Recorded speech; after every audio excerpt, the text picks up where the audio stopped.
What's up, y'all? This your girl D Asia with another episode of the Death of the Asia. Right now, you have Monique and her husband Zaddy, which she calls them. They're live right now addressing the comedy debacle about the contract between Monique and DL Hughley. I want y'all to take a listen to this and drop down in the comments and let me know what y'all think about it. Just give me one moment. I'm going to go ahead and share their live here. And so we could get into it, so we could talk about it, whether Monique was wrong, whether she was right. Should she have addressed DL Hughley or should she have addressed the promoters? Drop down in the comments and let me know what you think. I'll go ahead and share that live with you all. Just give me one moment here. And how it's able to be done, because when y'all start standing up and you're fighting against a sister that's saying you've got to treat us fairly. One moment. You're fighting against a sister that's Hold saying on, I don't think it's earned playing. that position. Let me do the stop. Let me stop it real quick. Hold on. There it go. So anybody that's selfish, D.L. Hughley, why are they playing? I don't even hear nothing. Hit in their career. One moment. I would have taken the $500,000 that Tyler Perry tried to offer. Is my thing to be tripping? Quiet and make it go away. If I was child, selfish, this is ghetto. D.L. Hughley, I would have had the conversation. One moment, child. See, I know the moment I say it out loud, I know the ridicule is coming. I know I know that it's coming full force. But you know what? I don't care. And when they say, I don't know, I can't hear. I can't hear the sound. Can y'all hear the sound? Because I can't hear the sound. Why is it they don't get? Let me try something else about what it is that we've done. The problem that it's had with Monique, as with many Black women, y'all not supposed to stand up for yourself. This is crazy. I'll get out. You're not supposed to stand up for yourself. If Tyler Perry says anything he asked me to do is what I do, and he's a billionaire, well, who are you to stand up for yourself? See, hold on, y'all. I don't know what's going on with this thing. Let me do the stop screen share.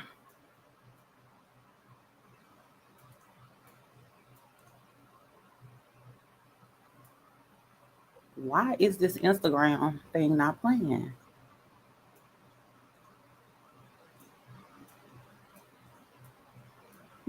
I'm sorry.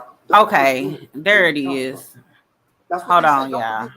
I got it. Well, we come from a little place called Baltimore, Maryland. Little place called Baltimore, Maryland. But it's no different from Detroit. It's no different from Philly, DC, Compton, Arkansas, Little Rock, Arkansas. It's no different from Nebraska. It's no different from New York. Where the real people live, they can relate to what it is that we're saying.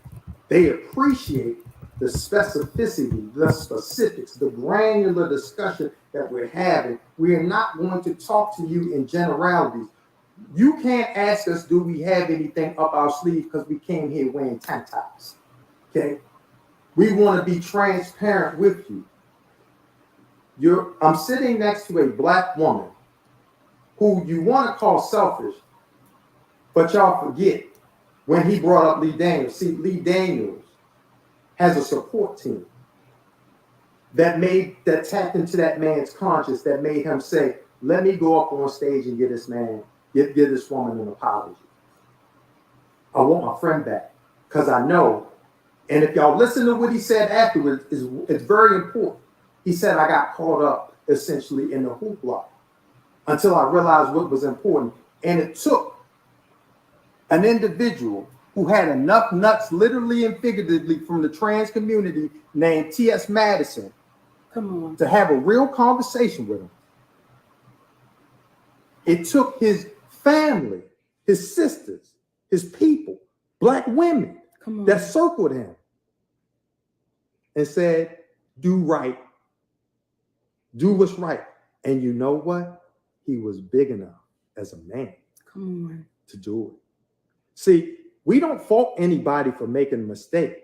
The fault comes in when you know you made a mistake and you're not big enough to own what it is that you've done.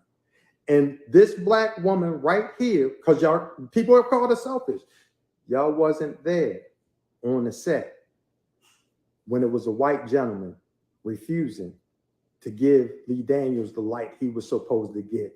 And he said, I'm not going to give Lee the light that he wants. And Monique pulled his card right there and brought Lee over and said, this man is messing with your life.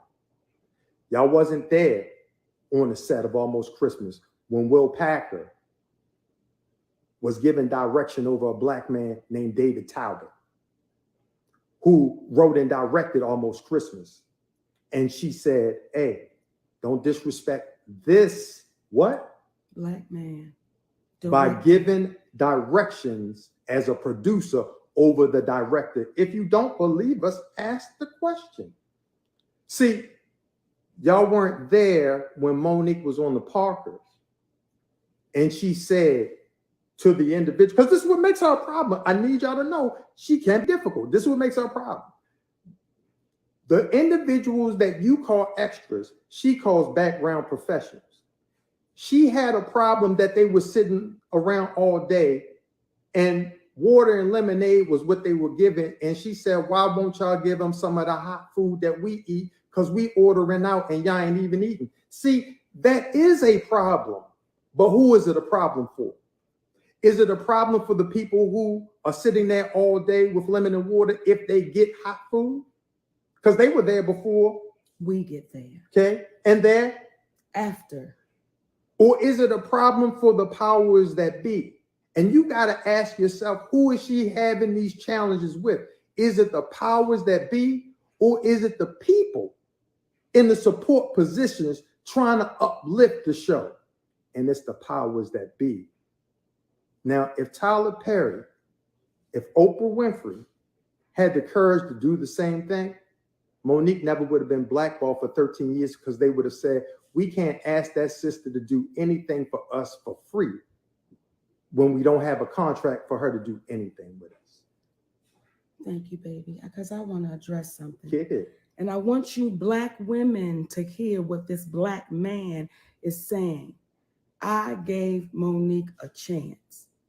DL Hughley said he gave me a chance. Well, here will be the question. To do what? Mm-hmm. What did you give me a chance to do? You weren't the promoter. No monies came from you. Who are you that you would be giving me a chance? The arrogance that you could speak like that, that I gave her a chance to do what, DL? And then if you're going to tell it, please don't mislead people.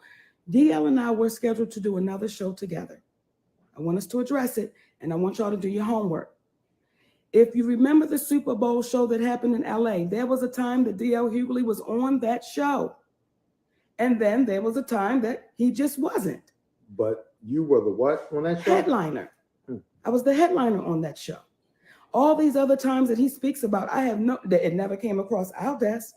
So stop trying to pull the wool over the community's eyes. And what I would ask of the community, what I would beg of us, stop being so quick to jump on the bus, whichever way it goes down the street. Be brave enough to listen to what it really is, not your emotions, not what you, listen to the facts of what it is. Go back and listen to what I said. I feel sorry for your family. I feel sorry for your wife. Listen to what I said. Listen to what I said when that man said, would your husband, or that woman said, would your husband rather sleep with these people? Ricky Smiley, would you be offended if someone said that about your loved ones? How about you, Roland Martin? Would you be offended if someone asked you that about your wife? How about you, Kim Whitley? And he was also speaking in reference to wanting to give Monique a chance, and his people have warned him against it, as if he had some sort of prophecy seeing into the future ability. Let's clarify why he felt that way. Why did he feel that way? See, there was a show that he was doing on TV One called the DL Hughley Show. Yes. They reached out to me to ask if Monique would come on the show. I informed them, per her statement to me, that she would not be coming. Okay, thank you. Mm-hmm. Okay. You got it, sweetness? Okay. They then came back and asked why. I said to Monique, would you like me to tell them? She said, please do. I expressed to them, Monique did not feel comfortable going on a show with an individual or supporting a man that she thought was a friend that would blindside her with the question that was ultimately putting our people down. So it was at that moment that DL knew there was a problem between Monique, but if you notice, he never made mention about that. Why not? See, we get into the specifics because we don't have anything to hide. I'm sorry, Daddy. The way DL Hughley is playing it is as if I just came from out of left field and just jumped on this man. No, DL. See, what you can't erase are the interviews. You can't erase your words. Those are your words. You can't erase calling me mentally ill. You can't erase calling me all of these slick things, brother. That's what you said. And now you tender. Now you're trying to trick our community. So when you're talking about I turn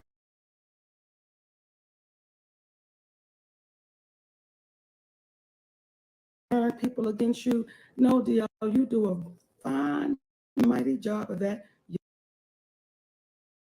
yourself. And what happens is when you get your own medicine, now we sit here. And I want to address something else, Daddy. When I listen to people like DL Hughley, and he says, and calling him daddy, that's so weird. And I listen to the people like the Breakfast Club. This daddy thing, that's so weird. And I listen to some other people. Isn't it weird that they got us thinking love is weird to each other? In addition to, they failed to mention that I referred to her as mama. So we have bought into people having enough reverence and honor and respect to call each other mama and daddy, and they've made our community believe that that is weird. Really? So again, when I say I feel sorry for your family, I stand on what I said. Because anytime you're pouring into the community to show your spouse how much reverence you have for them, how much love and honor, and y'all have bought into it is weird. And I want to address it because I see some people writing down, oh, that go her husband again. That go, yes, there he goes again. God damn it, there he goes. Here he will stay. And because it looks so unfamiliar, right, to see a black man standing with his black wife, because it looks so unfamiliar to us, some of us sweet babies will try to pull it apart. But when you get pulled up by Miss Sherilyn in the Whole Foods and she grabbed you by your arm and she pulled up her girlfriend who easily was in her early 70s, and they say, we proud of how you stay by that black woman. We proud of what y'all doing. We can take all the ridicule, all the insults from anyone. What we trying to imply and confirm for individuals that are together, utilize your mate, because the system, the business, the world is designed to divide us. Out of the individuals that you've seen talking about the poor treatment that women get in this industry, how come you never see their management with them? How come? And the reason is it is not in the best interest of management to speak to the bias that is attached to their black artists. And the reason being, they are beholden to the studios.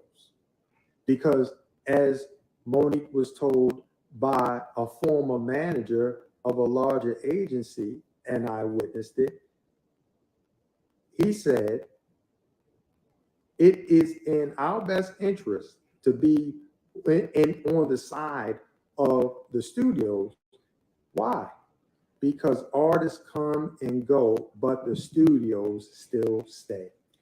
And when y'all are saying, Monique called DL, I have no reason to call DL Hughley.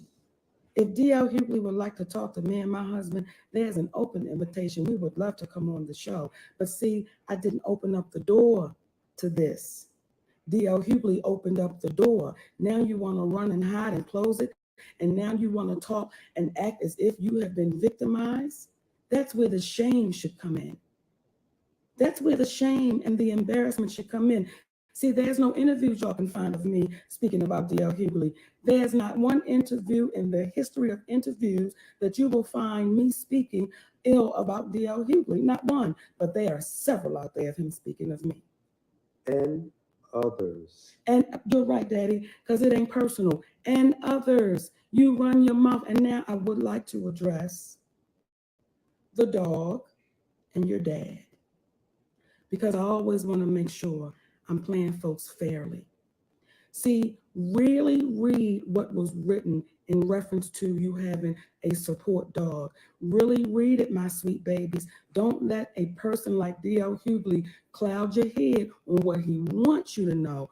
The words are there. The words are a person that would need a support dog is a person that should never speak ill about anybody because they have their own concerns and issues that they're dealing with. Now, when you speak about your children and your family gave you that dog because you were really close with your dad and the love that y'all have, and you want to keep him with you all the time, I respect that.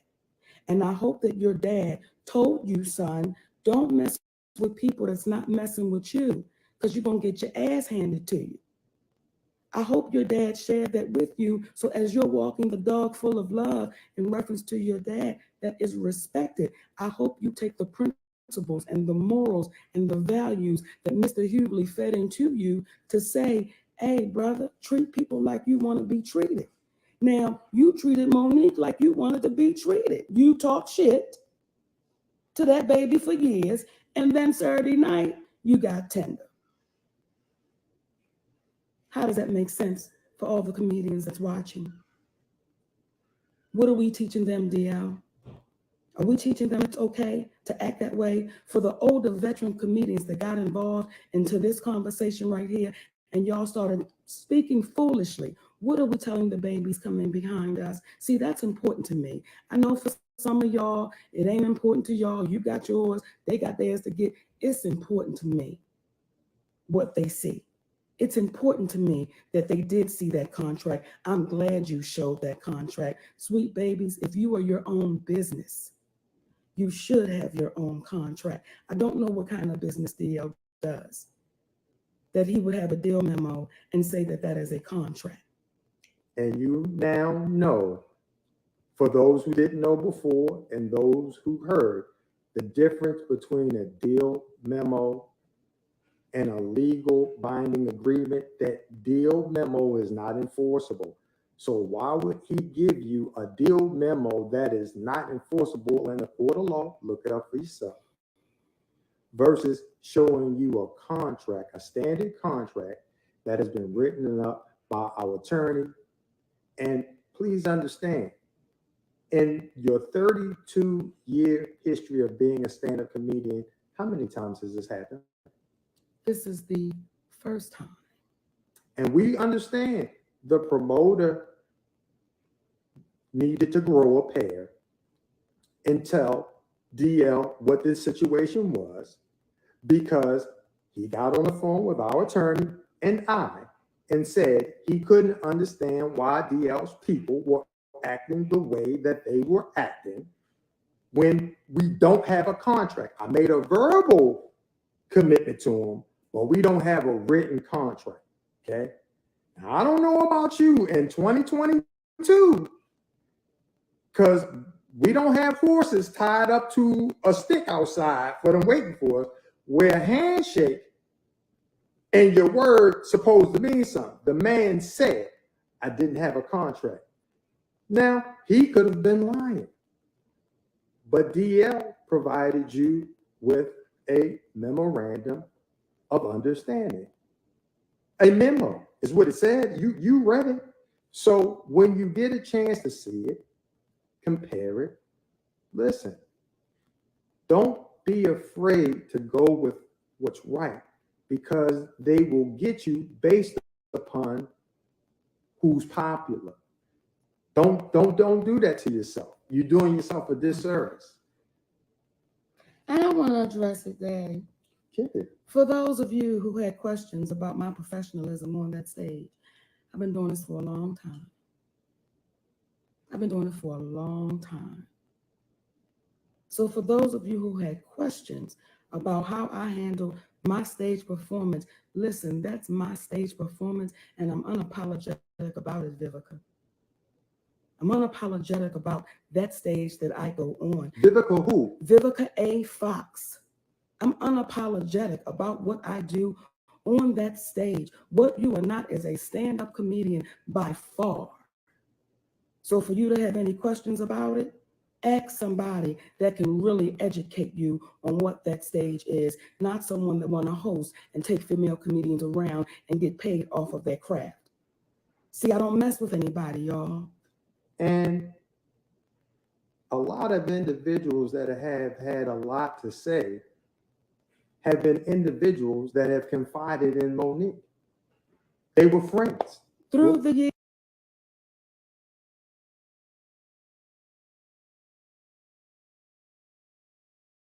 Like Sister Vivica, like Sister Kim Whitley, like through the years, y'all. So it is important for me to say this.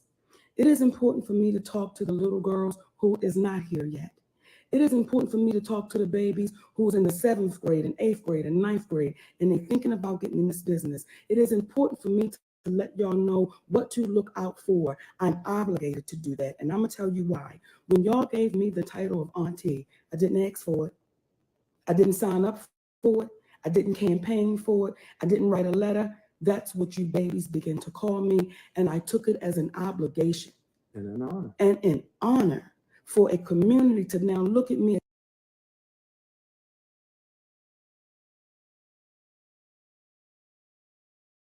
as a 54-year-old woman and call me auntie. So my job is, and I'm obligated to say, this is what you must look out for. This is what you must watch out for, because people that you welcome into your home, the sister, making sure that can y'all still hear us? I want to make sure we didn't. If you can still hear us, say yes. Yes. What I am not is the sister that you can poke, that you can say what you want to say, that you can make fun of and you can joke, because what I am is a comedian. What I am is a comedian. That's what y'all forget. And see, Vivica, when you questioned and you said you side-eyed the audience about them saying they were clapping for me, and how could she do that? Were you listening to the audience in front of me? They were entertained, sister. They were laughing. Some were standing. Some were hollering. They were enjoying themselves. So I hope now you don't take what I'm saying to you personal, because I don't take it personal. I just want to address it, so that maybe y'all will think twice before y'all start speaking on people's lives and their decisions, because you have your own issues. And we have to stop being comfortable with hearing the tea spilled on someone else, but now you are uncomfortable with a Black woman sharing her own personal experiences. Yes. She ain't dropping dimes. She ain't spilling the tea on nobody else. She's not spreading a rumor on somebody. That we're comfortable with that. She's telling you, and she's speaking to you in reference to how do we avoid the pitfalls that's out there designed to catch us up. How? So June 18th, I'm going to be in Raleigh, North Carolina. Come on. At the Duke Energy Center. And will I have some shit to say? Yes, but I keep the stage. I keep this. When we talk to our community, it's in nothing but love. And I love us for real. Despite what y'all want to think, I even love the ones even more who don't get it. I love the Black women even more who tell me to shut up and sit down, because I know I got to fight for your babies. Because you damn sure not. You damn sure not. So for every person out there, every Black woman out there, I'm speaking to us. Every woman out there, be unflinching in your position. Be unwavering in your position and don't let a damn soul bully you. I don't care who it is. Let them know when they run into you, they running into a wall. So DL Hughley, you ran into a wall, brother. You ran into somebody that said, I ain't taking that land down. And when you run into an individual, because people don't understand why Monique is the way that she is. See, when you run into an individual, because you wanted to tell your story in reference to the dog and your history and things of that nature, and that's fair. You're looking at a woman that was molested at 7 by her brother, her older brother, okay, 15, 16 years old. Then that brother walks her down the street and lets 2 other of his friends do the same thing to her. When she gets old enough and understands the level of violation that she experienced without her mother and father coming to her aid,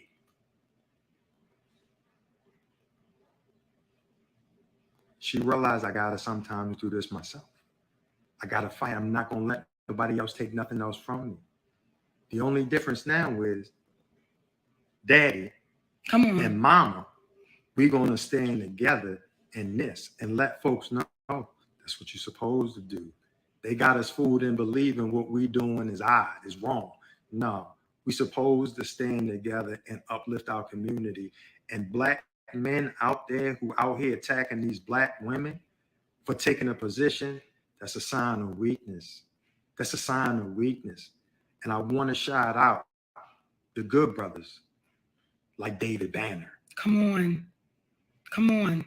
I want to shout out the good brothers like our main man from Full Force, Bow-Legged Lou. Come on. Who always shout us out. Come on. Okay, they supportive and say, stand strong. Come on. Maurice Duncan, that y'all don't know him, but that's my man. He's a PR cat that gets some of the baddest cats on there. We can't forget Mr. Nashville. Can't forget Brother Larry Nashville. Cannot. And I want to shout out a sister. Couple of them. One sister's name is Corey B. Come on. And that sister goes on the road with me. And when that sister told me after it was said and done, not when it was happening in the moment, when I found out people were putting her off of shows because of her relationship with me, and she looked at me and said, if you rockin', I'm rolling, bitch. I don't care about them people putting me off them shows. See, that sister right there, she one of the baddest in the game. But there's another sister in this game that is a legend, that is a vet, that is so brilliant in what she does. And that sister's been calling me the whole way through. And her name is Roseanne Barr. Come on. The one we tried to throw away. See, I can't name the other black female comedians that say, hey, sis, I'm just calling to check on you. Just want to make sure you're good, because the fight is for y'all, goddammit.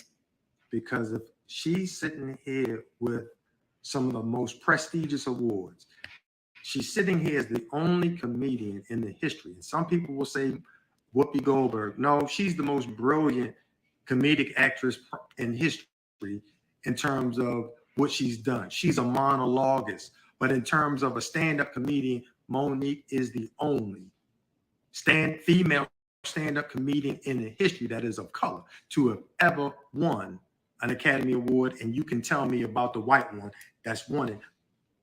A 22-year running sitcom, the first black woman in the history of the game to have a sitcom go 5 years, 100 episodes.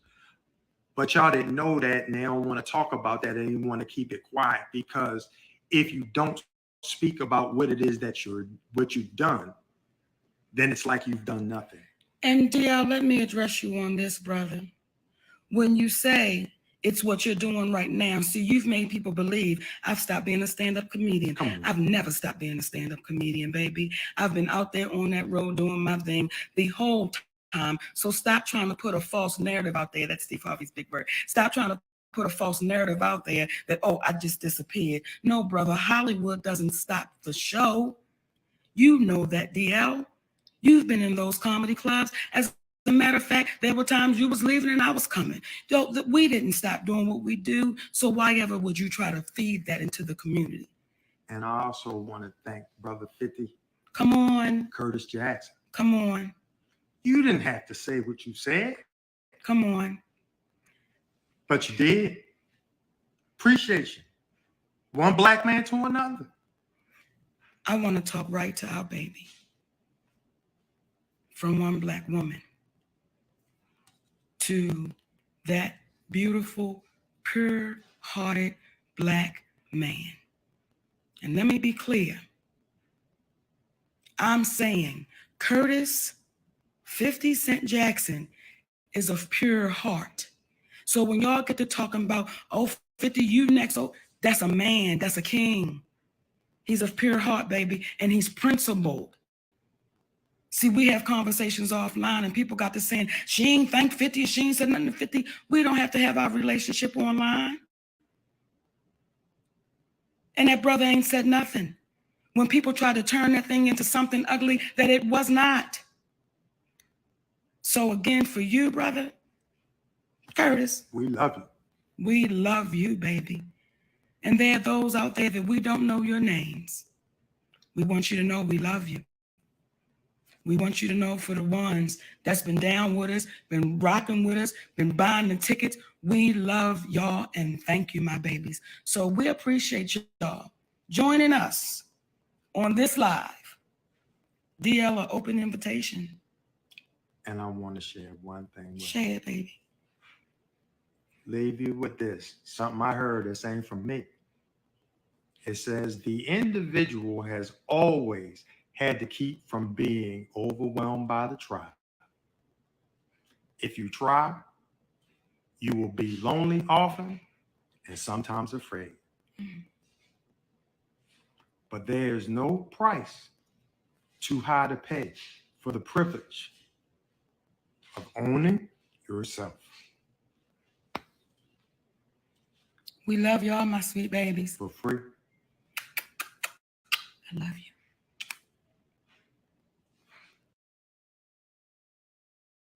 Well, y'all, that was that. It was long-winded, but I'm glad that Monique and Daddy, Zaddy, whatever you want to call the man, I'm glad that they were able to just speak on it in the comfort of their home and without all of the tension and everything. I don't know how long this is going to go on. Knowing Monique, we probably be discussing this for a while, because she ain't gonna let go, and I don't really think that she should. It is unfortunate the way Black women are treated in different industries that are male dominated.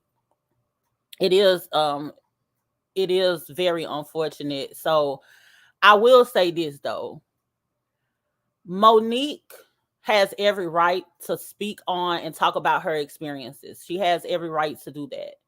However, in this case with DL Hughley, I get what Monique is saying and everything. And if DL Hughley actually said what Monique said, he said was, I'm not going to do that. When it was told to him that Monique was going to be the headliner and he was like, I'm not going to do that. I can understand Monique's frustration with DL Hughley if that's what he did at the time, as if she's less than, in which, to be quite frank, Monique is a bigger name than DL Hughley. I don't actually like either of their style of comedy, but it's more people that I know for sure like Monique more than they like DL Hughley. And I think Monique would do better with bringing a crowd in than a DL Hughley. For if anything, DL Hughley needed Monique to be a part of that show, if you ask me, because I don't think people are turning out for DL Hughley in huge numbers like that. But nevertheless, it is what it is. And I just feel like if DL Hughley said that, yeah, Monique was right about coming on that stage, airing him out. However, if it's just a contractual thing, I don't think that was necessary if it's just a contractual thing. And it did take up a lot of time of the people who are there wanting to watch your show and they have to hear about your grievances over a contract. But like I said, I mean, it's her story to tell. She decided to take time out of her set in order to address it. And she sounds like she was at the heat of the moment. And she really didn't have time to think about her next plan of action. She was just in the heat of the moment. So I can't give her that. It seemed like she pretty much got there right on time to just get on stage. So, and she probably just didn't have enough time to process it. Um, John Westby says, like she said at the beginning, she roasted DL, which is his style of comedy. Why he upset? She's right about DL Hughley style of comedy is roasting people. However, at that particular time, they were colleagues at the time of the comedy show, and that type of energy can ruin the next person's set. You know, he have to come up behind her after he get roasted and drag for fifth. So I know that was kind of difficult. I don't think that roasting your colleague, if you're not on Wild and Out, I don't think roasting your colleague during a professional show is cool. I don't think that's cool. I could see if they was just hanging out or something like that, but they were actually at a show, they were doing business. So, and they're not on Wild and Out. So that part, I don't think it's cool. Now, was I entertained? I was highly entertained about the things that she had to say about DL Hughley. But now that I think about it, I think about, one side is, yeah, get it off your chest. My other side is, that's definitely something that could have, that's something that could have been handled privately because it is pertaining to contracts. And then she could have did what she did now, come out and, after the show and say, hey, this is what happened. This is why I didn't close because of the issues that we had with the contract. A lot of those things happen with these celebrities. When things go a certain way, we're on the outside looking in. We don't know the inner workings. A lot of things happen in the background or whatever, behind the scenes. And then we later learn what actually took place. So she could have did it that way as well. That's just like with the Tyler Perry, Lee Daniels, Oprah thing. We didn't know all the ins and out of that, but they handled that privately. She made it public. Which was cool. So I just think that there's nothing wrong with her telling her side of the story. It is better ways to handle certain things though. But we're human and we don't always get it right. Sometimes we do get caught in the heat of the moment. I've gotten caught in the heat of the moment plenty of times. Hell, I found out Monique a Sagittarius just like me, so I understand it now. You get what I'm saying? I get it because you only got so much. You only got so much room to push us, and you ain't gonna be able to push us too far, and you ain't gonna be able to do a whole lot. And we the type of people, we gonna get you where you got me fucked up at. That just is what it is. But anyway, I just wanted to jump on here real quick and get into that. I was watching it and I said, hey, let me go live. I'm in the middle of the work, child. I'm at work at my real job. I was like, let me hop on here real quick though. Let me see what John said. John said it was calculated. He closed and shoot back. You know what? I don't know what he said on his set, but yeah, I probably would have did some improv at that particular time because Monique wouldn't have got off on me like that. Yeah, I would have came now at that particular time. If I was DL Hughley, even though I'm riding with Monique on this one, if I was DL Hughley, I would have came on that stage and I would have got me a piece of Monique. So yeah, he should have shot back. I think that would have made it more comical had he came back, said something, took some jabs or whatever. And I think it would have made it easier to digest for all of us, to be honest. But anyway, thank y'all so much for tuning in. I'm about to tune out and get back to work before these people give me a paper and make me get up out of here. So thank y'all so much for joining me today. Y'all have a good one. I am out. I hope you black men were paying attention. I hope you black men were paying attention.